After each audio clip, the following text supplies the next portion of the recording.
మహాభారతం యుద్ధం నేపథ్యంగా కథ మొదలై ఆ తర్వాత 600 ఏళ్ల టెక్నాలజీ ప్రపంచంలోకి అడుగుపెడుతుంది. అత్యాధునిక వాహనాలు, ఊహకు అందని వస్తువుల వంటి వస్తువులు నిజంగానే థ్రిల్ చేస్తాయి. అయితే కథలో డెప్త్ ఉండటం, పాత్రల పరిచయం కారణంగా సినిమా చాలా స్లోగా కదిలినట్లు అనిపిస్తుంది. ఇక సెకండ్ హాఫ్ పై భారీ అంచనాలు పెంచుకున్న ప్రేక్షకుడికి మూవీ కొంత మేరకు నిరాశకు గురి చేస్తుంది.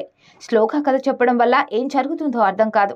కల్కి 2898 ఏడి సినిమాకు ఫుల్ క్రెడిట్ అంతా నాగశ్విన్, అమితాబ్ కు ఇవ్వాల్సిందే.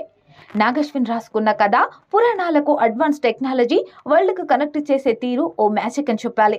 నాగి రాసుకున్న పాత్రలు, అనుసరించిన స్క్రీన్ ప్లే కొత్తగా థ్రిల్లింగ్ గా ఉంటుంది. పార్ట్ 1 లో కొంత ట్రిమ్ చేసి ఉంటే మూవీ స్పీడ్ పెరిగి లాగ్ అనే ఫీలింగ్ వచ్చి ఉండేది కాదనిపిస్తుంది.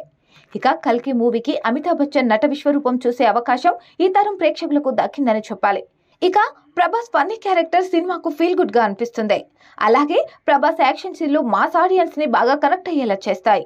దీపికా పదుకొనే ఎమోషనల్ పాత్రలో ఒదిగిపోయింది. కమల్ హాసన్ ది ఈ సినిమాలో చాలా చిన్న పాత్రే, కానీ ఉన్నంతసేపు అతడి పాత్ర ప్రెజెన్స్ తెర మీద కనిపిస్తుంది. ఆర్జీవి, రాజమౌళి, విజయ్ దేవరకొండ, దుల్కర్ పాత్రలు స్పెషల్ అట్రాక్షన్ గా ఉంటాయి. సీనియర్ నటి శోభన మంచి పాత్రలో మెప్పించింది.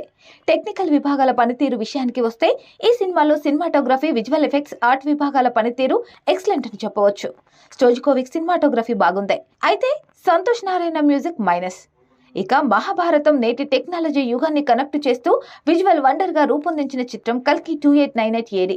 Nag Ashwin vision, Amitabh, Kamal, Deepika talent, Prabhas mass appeal ఈ సినిమాకు ప్లస్ పాయింట్స్. ఇక మ్యూజిక్, స్లో నెరేషన్ ఈ సినిమాకు మంచి భోజనంలో పంట కింద రాయిలా ఉంటాయి.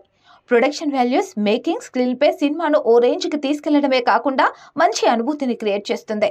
సినిమా ఆరంభం మిస్ చేసుకోకండి. ఒకవేళ మిస్ అయితే సినిమా ఏంటో అర్థం కాదు.